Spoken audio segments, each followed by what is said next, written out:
running into an issue with the ECU wanting to add more fuel, so it seems like there's going to be a vacuum leak.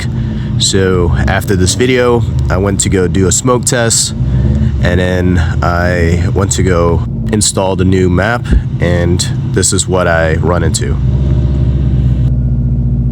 The key is out, and it sounds like the fuel pump's going crazy. I don't know what's going on. I hooked up the green connectors and the white connector, and I turned on the car after disconnecting the battery, and the needle went all the way up to hot. The fuel is on E, and it was gradually, it was at cold, and then it jumped all the way up to, I can't start the car, and the test procedures is not starting. Like, the radiator isn't going off, the fuel pump isn't going off, and now it's doing this again. So I pulled the connectors out and pulled the OBD2 out, and it still does it. All right, guys.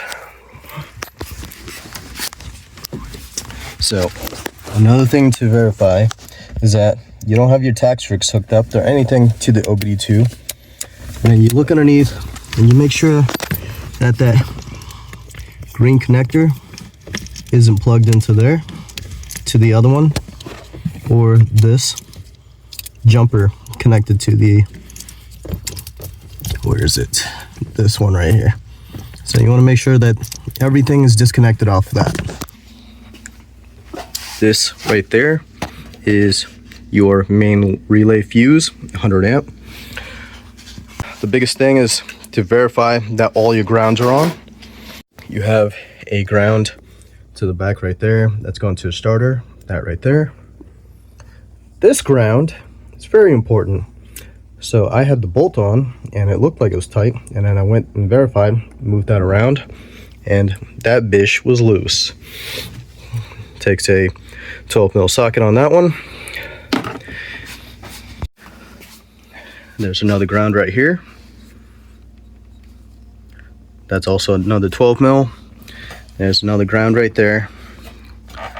That's a 10 mil. Check that ground right there. That's another 10 mil. And then there's two grounds under each side of the cylinder heads that go to the chassis. Yeah, verify that those are all good. That was my problem. And if that is not the issue, then underneath the kick panel at the passenger side, underneath there's two connectors.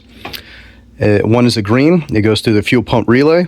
Also, that's another way to disable your fuel pump, to run this motor and prime the motor with oil, or to run it till there's no fuel left, so you can disconnect your fuel lines and not get that all over you. And then there's a brown connector underneath. That is your main relay, and that kind of goes to everything. So yeah, I hope that helped, because that was driving me nuts, especially if I was trying to flash another map, and I was successfully able to. So shout out to the guys on the forums and my sanity to verify all the engine grounds, looking through all the schematics just to verify everything was there. Subaru factory service manuals are out there. Look, all you got to do is do a Google search and you'll find it 100%.